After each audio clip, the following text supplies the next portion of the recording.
আসসালামু আলাইকুম প্রিয় সপ্তম শ্রেণীর শিক্ষার্থীরা, আজকের ক্লাসে অনুশীলন 2.3 এর 24 নম্বর অঙ্ক থেকে শুরু করব।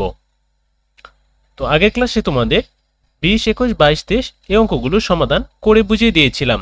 যারা ক্লাসটি দেখোনি তারা এই চ্যানেলে প্লেলিস্ট সাজানো আছে, সেখান থেকে দেখে নিও। চলো তাহলে আজকের এই ক্লাসটি শুরু করা যাক।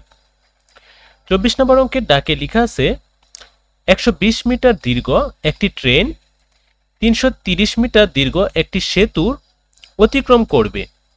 ট্রেনটির গতিবেগ ঘন্টায় 30 কিলোমিটার হলে সেতুটি অতিক্রম করতে ট্রেনটির কত সময় লাগবে? চলো এবার এটার সমাধানটা দেখে নিই। তো দেখো, প্রথমে ট্রেনটির সেতু অতিক্রম করার সময় তার নিজের দৈর্ঘ্য অতিক্রম করবে, কারণ ট্রেন অনেক লম্বা একটা যান, এটা অতিক্রম করতে কিছু সময় নিবে। তো ট্রেনের দৈর্ঘ্য যোগ সেতুর দৈর্ঘ্য, ট্রেনের দৈর্ঘ্য ছিল 120 যোগ সেতুর দৈর্ঘ্য 330 মিটার। তো দুটোটাই মিটার, মিটারে আর মিটারে যোগ করলে হবে 450 মিটার।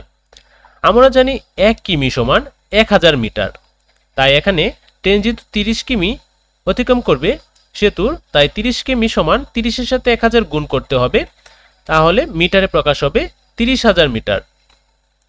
ট্রেনটি 30,000 মিটার অতিক্রম করে 1 ঘন্টায় বা 60 মিনিটে, সুতরাং 1 মিটার অতিক্রম করে 1 ঘন্টায় 30,000 ভাগের 60 মিনিট। সুতরাং ট্রেনটি 450 মিটার অতিক্রম করে ঘন্টায় বা 60 মিনিটে 30,000 ভাগের 60 উপরে যাবে, 450-এর সাথে গণঅবস্থায় থাকবে। এবার 450 দিয়ে উপরে এবং নিচে কাটাকাটি করে আমরা এখানে 9 পাবো আর এখানে 1 পাবো, আর নিচে 10 পাবো। তো এবার 9-কে 9 আর নিচে 10, 10 ভাগের 9 মিনিট। তো এবার মিনিটকে আমরা সেকেন্ডে রূপান্তর করব, তাই সেকেন্ডে রূপান্তর করলে এখানে 60 হবে। তো এই 60 9-এর সাথে গুণঅবস্থায় লেখা যাবে। তো 10 দিয়ে যদি 60-কে কাটাকাটি করি তাহলে 6 10-এ 60, 6, আবার 6-এর সাথে 9 গুণ করলে হবে 6 9 54, 54 সেকেন্ড। সুতরাং সেতু অতিক্রম করতে ট্রেনের সময় লাগবে 54 সেকেন্ড। আশা করি এটার সমাধানটা বুঝতে পেরেছ। তো এবার আমরা 25 নম্বরের সৃজনশীল অঙ্কের সমাধানটা করব। তামা, দস্তা ও রূপা মিশিয়ে একটি গহনা তৈরি করা হলো 3টি পদার্থ দিয়ে। ওই গহনায় তামা ও দস্তার অনুপাত 1:2 এবং দস্তা ও রূপার অনুপাত 3:5। গহনার ওজন 190 গ্রাম। এবার ক নম্বর প্রশ্ন হচ্ছে তামা, দস্তা ও রূপার অনুপাত নির্ণয় করো। ক নম্বরে দেখো, তামা ও দস্তার অনুপাত 1:2 আর দস্তা ও রূপার অনুপাত 3:4। তো আমরা জানি দ্বিতীয় অনুপাত প্রথম এবং দ্বিতীয় অনুপাতকে তৃতীয় অনুপাত দ্বারা গুণ করতে হয়। তো তৃতীয় অনুপাত দ্বারা গুণ করা হয়েছে 1 গুণ 3 অনুপাত 2 গুণ 3, 3-একে 3 আর 3 দুগুণে 6, তাহলে হচ্ছে 3:6। এবার তৃতীয় চতুর্থ অনুপাতকে দ্বিতীয় অনুপাত দ্বারা গুণ করতে হবে। তো দ্বিতীয় রাশি দ্বারা যদি গুণ করি তাহলে হবে 3 গুণ 2 5 গুণ 2, আর মাঝখানে অনুপাত বসাতে হবে। তো 3 দুগুণে 6 আর 5 দুগুণে 10, 6:10। এটা হচ্ছে দস্তা ও রূপার অনুপাত। তো দেখা যাচ্ছে প্রথম রাশি 3, দ্বিতীয় রাশি 6, আর পরেরটাই দেখা যাচ্ছে তৃতীয় রাশি 6, চতুর্থ রাশি 10।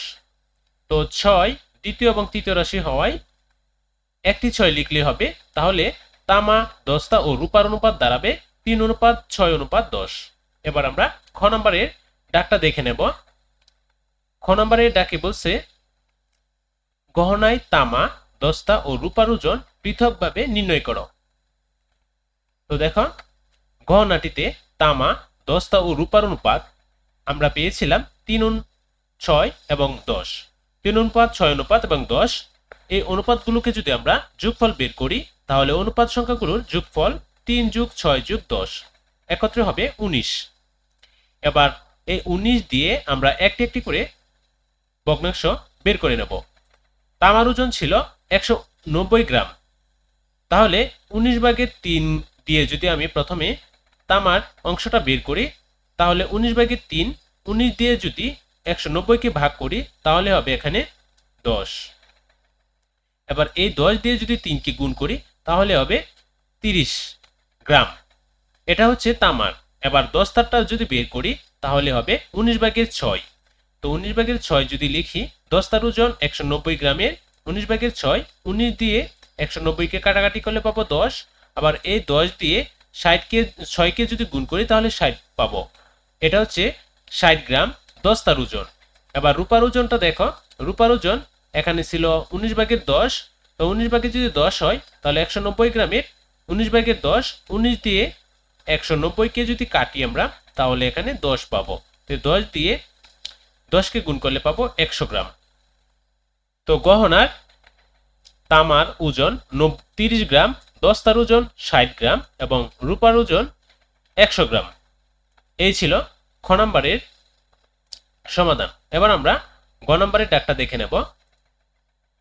গ নম্বর প্রশ্নের দাগটা হচ্ছে, ওই গহনায় কি পরিমাণ দস্তা মিশালে তামা ও দস্তার অনুপাত 1:3 হবে? তো দেখে নাও, ওই গহনায় ক গ্রাম দস্তা মেশালে, যেহেতু আমরা জানি না কত গ্রাম মেশাতে হবে তাই আমরা অনুমানিক ক ধরে নিলাম। ক গ্রাম দস্তা মিশালে তামা ও দস্তার অনুপাত 1:3 হবে। শর্ত মতে 30:60 যোগ ক সমান 1:3। তো এবার 30:60কে আমরা ভাগ আকারে লিখতে পারি, ভগ্নাংশ আকারে 60/30 যোগ ক। এই যোগ ক 60-এর সাথে যোগ ক থাকবে, আর এখানে 1:3কে আমরা 3/1 লিখতে পারি। তো ভগ্নাংশের সাথে ভাগের সম্পর্ক। তো এবার নিচের লাইনে দেখো, 60 যোগ ক আমরা এই পাশে লিখে, এটা ছিল ভাগ অবস্থায়, 30 ওই পাশে আমরা নিয়ে আসবো ডান পাশে, তাহলে গুণ হয়ে যাবে। তো 3/1 এর সাথে যদি আমরা এখানে গুণ করি, তো গুণ অবস্থায় এখানে 3-এর সাথে গুণ হবে, 3 উল্টে যাবে উপরে, তাহলে 3 × 90 হবে।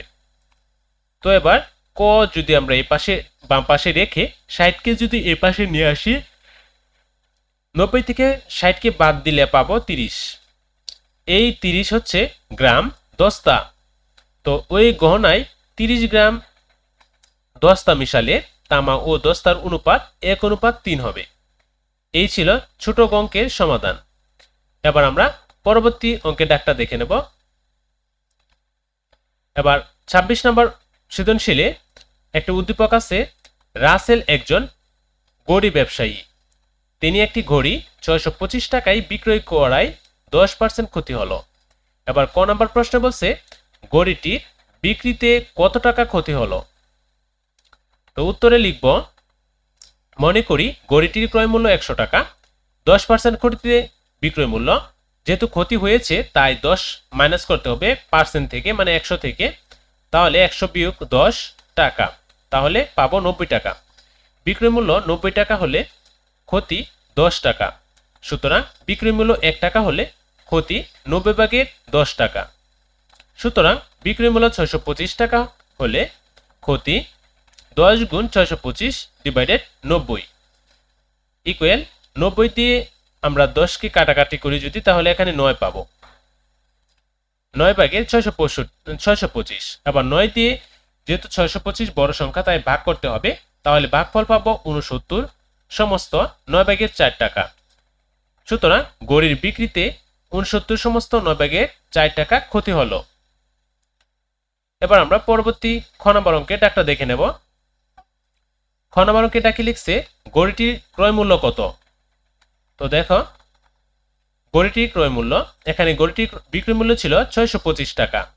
ক হতে প্রাপ্ত ঘড়িটি বিক্রি করায় ক্ষতি হয় 69 সমস্ত 9/4 টাকা। তো ঘড়িটির ক্রয় মূল্য সমান বিক্রয় মূল্য যোগ ক্ষতি। তো বিক্রয় মূল্য ছিল 625 টাকা এবং ক্ষতি হয়েছিল 69.69 সমস্ত 9/4 টাকা। তো এবার এটাকে যদি আমরা 69 যদি 625 এর সাথে যোগ করে দিই তাহলে হবে 694 সমস্ত 9/4 টাকা। ঘড়িটির ক্রয় মূল্য 694 সমস্ত 9/4 টাকা। এবার ঘ নম্বরের দাগটা দেখে নেব। ঘ নম্বরে বলছে, গড়িটি কত টাকা বিক্রি করলে 10% লাভ হবে। তো এটার সমাধানটা আমরা এইভাবে করতে পারি। মনে করি গড়িটির ক্রয় মূল্য 100 টাকা। 10% লাভে বিক্রয় মূল্য, যেহেতু লাভ হয়েছে তাই 100 সাথে 10 যোগ করতে হবে, তাহলে হবে 110 টাকা। খ হতে পাই গড়িটির ক্রয় মূল্য 9 ভাগের 6250 টাকা। ক্রয় মূল্য 100 টাকা হলে বিক্রয় মূল্য 110 টাকা, সুতরাং ক্রয় মূল্য 1 টাকা হলে বিক্রয় মূল্য 100 ভাগের 110 টাকা। সুতরাং ক্রয় মূল্য 9 ভাগের 6250 টাকা হলে বিক্রয় মূল্য 110 গুণ 6250 ভাগ 100 গুণ 9।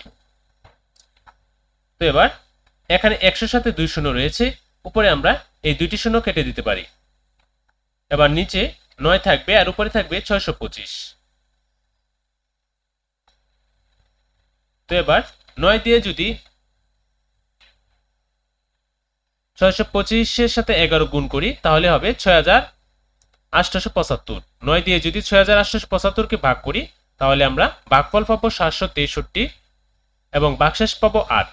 তাই আমরা এটা সমস্ত আকারে লিখলে 763 সমস্ত 9 ভাগের 8 টাকা পাবো। তো গড়িটি 763 সমস্ত 9 ভাগের 8 টাকায় বিক্রি করলে 10% লাভ হবে। এই ছিল খ নম্বর অঙ্কের সমাধান।